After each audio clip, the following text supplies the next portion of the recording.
Hi everyone, and it's the second movie of the week that I'm seeing this weekend. I actually am going to go see all three, Doctor Strange, Trolls, and Hacksaw Ridge. Ironically, I'm seeing Trolls, the one that, though I'm hearing is getting actually decent buzz, the one I'm looking forward to the least. That movie just looks so stupid, but who knows? And I'm not one of those people who's like, oh, it's my birthday. No, tomorrow's my birthday, so yeah, happy birthday to me! I get Trolls! But that's not what you want to hear me talk about, unless you do want to hear me talking. In that case, I'll spend a couple minutes talking about it. No, Hacksaw Ridge. Mel Brooks is, I forgot that check who the actress who played his girlfriend/wife was. Damn it. No, Hacksaw Ridge, the Mel Brooks' latest film detailing the true story, the true events of Desmond Doss, a conscientious objector who enlisted as an army medic, ended up saving about 75 men on Hacksaw Ridge. And it was given the only conscientious objector that I know of, and I think they said there, or at least the first, to receive the Medal of Honor for his heroics. The man was a U.S. American, just a good human being hero all around.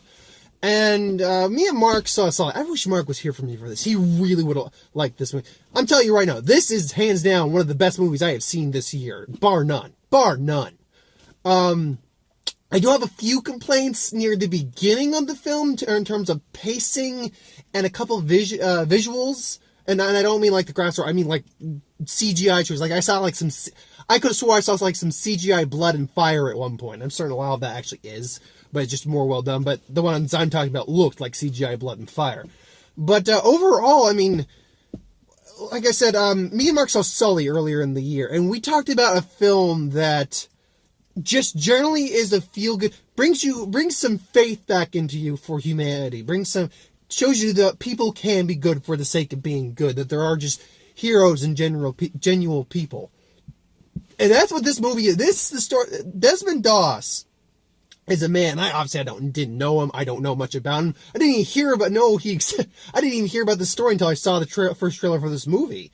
So, and then I find out more about him. I'm like, wow. I mean, this guy is a legitimate, like, good person and a war hero. This is a man who saw combat, who saw vicious, horrible things, who saw friends die, and yet he was still able to keep his I guess a word, but cherub like to me, his charismatic humbleness about him. And, you know, God, let me get one more. God, just let me get one more. Just generally good natured person who just wanted to serve his country. And as the line puts it in the trailer, you know, world's tearing itself apart. Isn't it just right for me to want to put a little bit back together? That's it, man. I mean, that's the story too. Now there are a lot of actors here who I knew were in the movie, and then a couple that I didn't know were in the movie. I mean, we got Andrew Garfield playing with Desmond Doss. Right off the bat, he better at least get an Academy Award nomination for this. At first, here's the thing. At first, he is a little, not unlikable, but awkward. He is very awkward at first. But that's part of his character and part of his charm. When he's first meeting the woman who would eventually be his wife. Yeah, you're thinking, yeah, because he just goes into her room and just like, oh, you getting blood?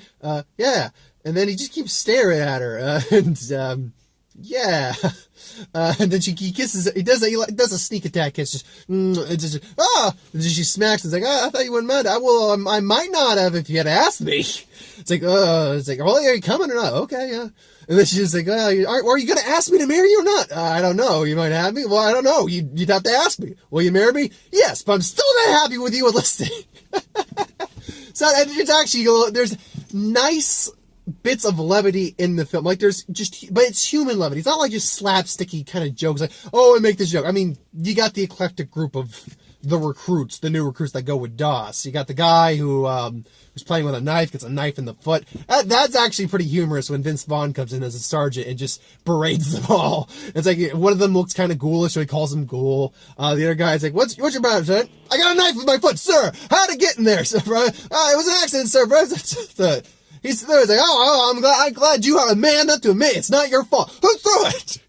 And then he looks at the other guy's like, I don't know, I'm Polish. Bullshit, I know there's some man American, so I'm going to call you chief out of respect. Then there's a guy in the Call Hollywood. He is just butt-ass naked when we first see him. We see his ass, we don't see his junk. But he's just doing business like, look at it, taking a prime physical specimen, son. He just was like, all right, get out of the field. I'll just get in my clothes. I was like, did I say for him to get his clothes on? No, you didn't. A man with a body specimen, a human specimen with a body like that should be proud about it. You must be the son of exposition. It's great human interactions, because that's kind of how it is. Vince Vaughn, I am surprised how good he was in this film. Vince Vaughn is not some guy who you normally attribute to dramatic acting or really anything intense. I mean, he's got a couple more things under his belt that, Lost, Lost. I mean, he's not terrible at Lost World. That's the thing, Lost World gets a bad rap, and I don't like it as much as, say, the original Jurassic Park or even Jurassic World. But it's fine, and he's not terrible in it. Despite what you say about the movie, despite the fact he's just going, oh god, the whole time, he never closes his freaking mouth, he's not terrible in The Cell. So, when given the right outlet, Vince Vaughn, and now let's not talk about Psycho, the shot remake, but when push comes to shove, I mean, he's a generally good actor, and he is great in this movie. He really is. He's both got some moments of humor, but he's got that real stern drill sergeant attitude to him. But at the same time, it's him. It's not like it's not like when they are just treating Andrew Garfield like shit, Desmond Doss, that, I was about to say Andrew Doss, I'm going to merge him, treat him like shit. He's just like, okay, we're going to treat him like shit just to get him out of this unit. No, it's like when they actually beat the shit out of him at night, and then he comes in from the bathroom after cleaning himself up, and he sees them, he's just like, look, this isn't helping anyone. Look, just give up. There's no shame in eventually giving up. I'll walk you out, I'll be fine. And then Jason's like, well, I got guard duty in KP, so that's going to be a bit hard to do. And then he just, can you identify the men who hit you? I don't think I can. Which honestly, I would just then said, well, it was dark. It was dark. It was night. I didn't see anyone. I couldn't see who it was. But no, you're saying that you did this to yourself in your sleep? I'm a rough sleeper. You just see like a weird nod of respect from him after that. And then of course he saves his life later on. So it's like, yeah. And then Sam Worthington, I had forgotten he was in the movie. I remember he was in the trailer. I had forgotten he was in the movie. And his arc through the entire movie. By the way, at the end of the movie, we actually see clips of the actual individual. Desmond Doss, I don't actually remember the captain, his brother, who, okay, I'll get to that right after Undog Arguments. We actually see clips of them talking about, we get that whole, Desmond Doss did this, he was married to her, his wife, until she passed away in 1991. He passed away in 2008 at 83, so forth and so on. We get all that. No, yeah, he's a guy who he calls it cowardice at first, and then he goes in, and when he's actually being sent, or getting ready to be court-martialed and then sent to prison, goes and is like, look, I believe in this book just as much as you do, the Bible, that he has, thanks to his, fiancée at that point. And he's like, but look, there's a time and place, and, when you've seen the horrors of, like, the world and stuff like that, you'll come to understand at one point that, that sometimes you got to compromise your values and stuff like that. And he wasn't going to compromise his values because he did not believe in holding a weapon. He did not believe in violence. And what I was about to say is, there are a few moments. I mean, the war stuff is intense. Don't get me wrong. The war stuff is intense. It's brutal and violent, but I can handle that shit no problem. That's not shit that bothers me whatsoever. The scene that actually caused me to go, oh shit, and a lot of people in there go, oh yeah, was when, and Hugo Weaving plays their father, and it's Hugo Weaving. First off, he's able to put on the Virginian accent fairly well. But he's a guy who served in World War I, and he saw the horrors of war, and then his alcoholism caught him. He was abusive, whatnot. When he comes back, and they're fighting the young versions of the kids, and they're fighting hard. And I admittedly, it was kind of humorous. I was like, better they beat each other now. That way I can spend time just whipping the winner. But then when Desmond gets up, he picks up a brick, and I'm like, what the fuck is it? And he just smacks his brother in the head with it. His brother lives and all that. He'll end up enlisting later on. He just smacks him in the head with it. And everyone in the crowd, including myself, oh, fuck, or shit, what the hell? And right at that moment, you saw where, again, Now, I should know, this is actually another problem I have with the film. It's not the film itself. It's literally the credit they had in there. Normally, these days, when you have a movie based off a true story, you get that line, based off a true story. They said a true story. I'm certain much of this is true.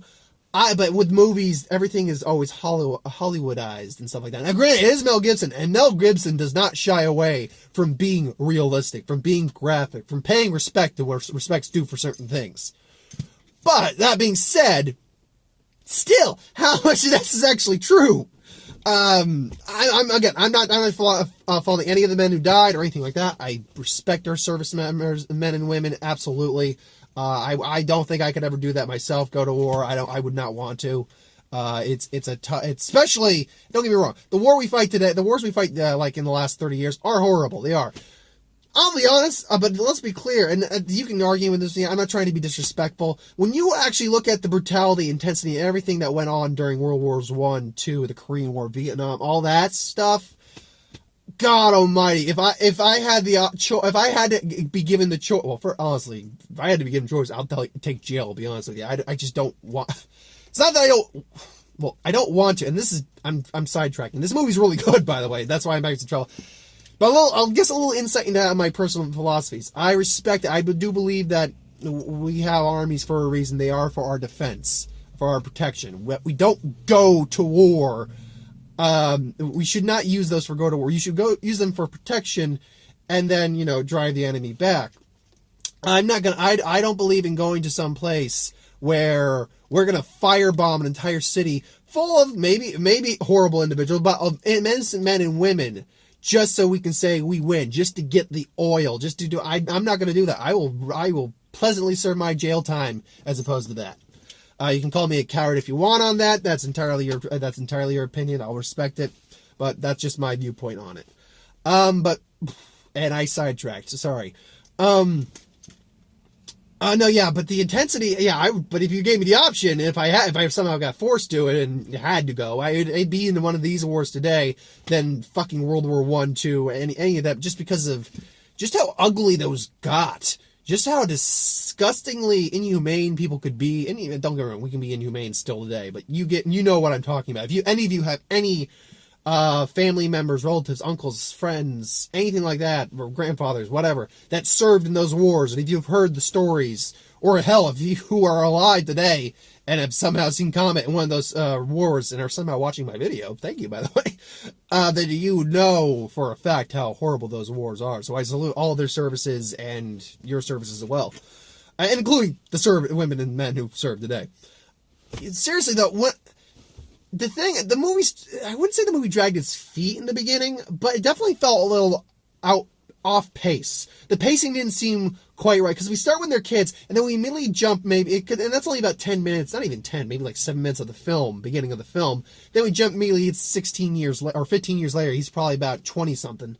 And then we go, and the movie starts near the end, like near the very end. And here's the thing, it's when it started, we see him being held out on a stretcher. Because I didn't know anything about much about the guy going in, I actually didn't know if he lived through that or not. But he did. Especially the way the movie ends, where we see him on a stretcher holding his Bible, and you see his hand just walking. I'm like, did he die? Oh God, did he die? No. Okay, thank God. Because that would have been a really depressing. But no, the pacing was a little odd for me to be, especially up until after the first date with him and his girlfriend. At that point, girlfriend. After that, I pretty much bought into the pace. The pacing worked for me after that. Everything, all the scenes and the scenes weren't bad or anything, and the movie wasn't bad until that, but it just felt a little rushed. Like, especially the romance. That being, because we don't know how long they're dating at that point. Because he went into the army, they say 16 years prior, then it's 15 years later. So he went to the army a year after we see him in the church, when we see him as Andrew Garfield. So I'm trying to figure out how long they were dating before they wanted to get married. I'm guessing after he said, I enlisted, that's when he, that's when she was saying, well, if you're enlisting, we might as well get married now. I don't want to possibly risk you dying on me before I get some. That's mean. No, but, No, I don't want to live my life not knowing that at least I didn't get a chance to marry you, all that. But while I would argue that's not like those 3-day romances, that still seemed quick, right? It was a different time and there was war going on. So I can understand a lot of people got married young, hence the baby boomer generation. But no, once the actual combat happens, it isn't, there's two really key, well, not two. No, there's 3 real key moments on the battlefield. One when they first go into Hacksaw Ridge. The day after where the Japanese overwhelmed them. It's like they swarmed like a river on them in that scene. I'm like, holy shit, you guys gotta get the fuck out of there. Then the scene afterwards where he's saving the men on the battlefield after that. And my dad told me about a couple of reviews, and someone was talking about religious trying to sell I'm paraphrasing, but whoever reviewed it mentioned something about trying to sell religion over gory bloodshed. And on both of those notions, whoever said that, and again I'm paraphrasing that, go F yourself right now. This is not trying to sell you on religion. This is just trying to sell you about what one man who believed in something. He believed in God. Wanted to be a good person to help his country. This wasn't about trying to shove his religion down people's throats. They even make a note of that, saying he's trying to flaunt his morality. He's like, no, I'm not trying to do that, sir. And then to anyone who says that they're trying to do it with overly gory graphic images, you clearly have not either been to war, have seen any war movie. Do you know how graphic war really is? Do you know how horrific it is? For God's sake, they probably toned down some stuff in this, for God's sake. Do you know? I mean, don't get me wrong. We see intestines split. We see heads blown off. We see lots of lost legs, by the way. Lieutenant Dan. I just thought my mind went to Forrest Gump immediately just now when they say, Lieutenant Dan. Yeah, Forrest Gump. Well, yeah, he lost his legs still. But, no, you see men's heads blown off. You see men disfigured. You see men shot everywhere. You see horrific people getting their head all the Japanese commander committed seppuku and then got his head chopped off, honorably. So I argued I can test anyone said, no, this is just overly graphic for the sake of it. No, it's war. War has a purpose. War has a purpose. The imagery has a purpose in a war film. And I'm not going to act like I'm an expert on war films. I'll be honest, I'm not. It's not my least favorite genre. I can't say right off the top of my head what my least favorite genre is. It's not one I would admittedly, I would say maybe biopics are my least favorite, but I'm not saying I don't like biopics. Generally speaking, there's not a genre of movie I don't like. It's just, I like some better than others. I just find some more entertaining. But I'm not going to act like I'm an expert on war history or war films. I definitely like my share of war films, absolutely. I like Saving Private Ryan. I loved Fury 2 years ago by David Ayer. And I loved this. This was fantastic. I highly recommend anyone who wants to go see this. Absolutely. I'm trying to think, did I forget an actor at all? In terms of the people I was listing off. No, I mean, I'm certain there was actors I recognized. Like, I feel like I recognized this, the girlfriend / wife, but I couldn't, place it. She honestly, if you wanted my opinion, she looked like a combination of Kristen Stewart and Scarlett Johansson in a good way. She was a very attractive and good. Everyone's good in the film. Everyone is just solid in the film. Solid to outstanding. Andrew Garfield particularly is outstanding. I mean, Hugo Weaving is outstanding. And Sam Worthington, man, I haven't seen Sam Worthington in quite a while. Maybe Wrath of the Titans was the last movie I saw him in. Holy crap, that was a while ago. At least that I remember seeing. Oh, wait, no, I actually remember. He was in that movie, was it Cake? Was that it? Yeah, with Jennifer Aniston, where she was playing like a car crash survivor and dealing with pain and stuff like that. And he was the husband of a woman who committed suicide. So, yeah. What would I give this? I mean, I did have a few minor nitpick issues. Nothing amazing, nothing terrible. And there goes the light. 1 second.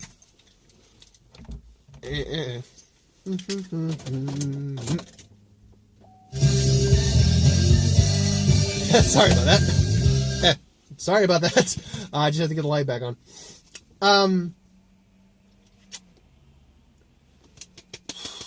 I can't see a reason not to. I'd have to give it a 10 out of 10. I know I definitely limit myself in 10 out of 10s this year. That's for certain.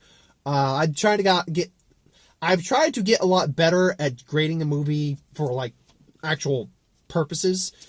But no, and by the way, I don't think I gave a grade for Doctor Strange yesterday. I'd give that about an 8. But this, I mean, this has got to be up for some award nominations, best director, best actor, all that. It's got to be. At least I think it has to be. So we have Patriots Day, the trailer, basically telling about the Boston bombing. It's got Mark Wahlberg, J.K. Simmons, John Goodman's in there. Here's the thing. I don't think the movie's going to be bad. Do I think it's a little too soon? That's all up for interpretation. Honestly, no. Because while the Boston bombing was bad, tragic, and people died, it seems to have, what's the best way to put it? The blow from it seems to have been softened a lot easier than some other events. Like 9/11, if you made a movie a year after 9/11, that would not have worked. But no, it seems like, I mean, it looks like it's going to be a good film. However, there was an issue with the trailer, and that is we were seeing all these symbols of people, these moments with like Mark Wahlberg, John Goodman, J.K., all that hugging your family, and, you know, these lines of not dialogue, but these words and these things. Like there are moments that you know, test our spirit or test our courage, you know, raise our spirit, all that. And I'm like, okay, but the problem I was having immediately in the trailer is that they were playing "Oh Beautiful for Spacious Guide," and I had no problem with that in a movie. You know, America, America, you know, but but for some reason it just seemed like it was too much. It just seemed like they were trying to really go, America is awesome. It's like, yes, America is awesome, but you don't always have to cram that down our throat. You're not Michael Bay. I don't think he directed this. You got the same trailer for La La Land. I know a new trailer's out. I haven't watched it. I probably won't. I will see the movie, though. I like musicals. I haven't seen a good musical in a while, so. Yeah. What the hell was... Oh, The Eagle Hunter. I've seen this trailer before. It was a G-rated trailer. I got attached to an R-rated film. You decide. It's a documentary about a girl who's being a golden eagle hunter, I believe in Mongolia? I think. I could be wrong. It's kind of like a documentary style storytelling. Okay. And nothing against it, just, then we got the trailer for Logan again. Again, every time I see that trailer, I'm like, I want this movie now. And anytime I see it on the big screen, I'm like, oh, yes, you start the advertising now. You get us ready for that movie.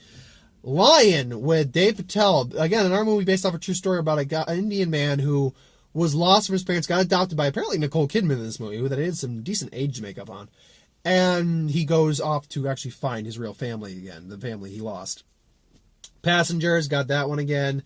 I want to see a different trailer for that is what I want. I'll go see the movie. That's a given, but I want a different trailer at this point. And got Great Wall again, which... Trying to think how I best to put this. It looks like a stupid B movie, kind of like a monster movie, which we don't get enough monster movies, even stupid ones. I kind of want more. But I'm watching, it's like, why is Willem Dafoe and Matt Damon in this movie? They both seem completely bored and uninterested. And the dubbing's terrible. Watching that trailer again for a second time or a third time, however many times I've seen that trailer, I've now noticed that the dubbing is absolute shit. Oh my god, just for the trailer. Maybe the movie will be far better, but oh god, that looks terrible. And some of the CGI just, some of it doesn't look terrible, but overall, just, my cough's gotten a lot better too. It's not only really acts up when I'm talking a lot, but yeah. Just kind of, oh well. That will be what it will be. That a train wreck or fun, stupid time or a fun, stupid train wreck. You decide. So thanks for watching. I hope you enjoyed. Like, comment, share, and subscribe. As always, if you want us to review something, put in the comments below. Let us know. We'll do a review of it at some point. Ideas for who wins? Put those in the comments below too. I'll get to those at some point. Got box office tomorrow, and I got a review for Trolls. Maybe it'll be like Angry Birds, where my expectations are going to be so tempered that I actually ended up kind of enjoying the film. At least it'll have a decent soundtrack. So at least I got that going for me. Oh well, I hope it has a decent. I hope some of the songs being good I can take. Others, we'll find out. I know it's a musical. That's the problem. But other than that, thanks for watching. Hope you enjoyed. Like, comment, share, and subscribe. And I will see you folks next time. Have a good day, everyone.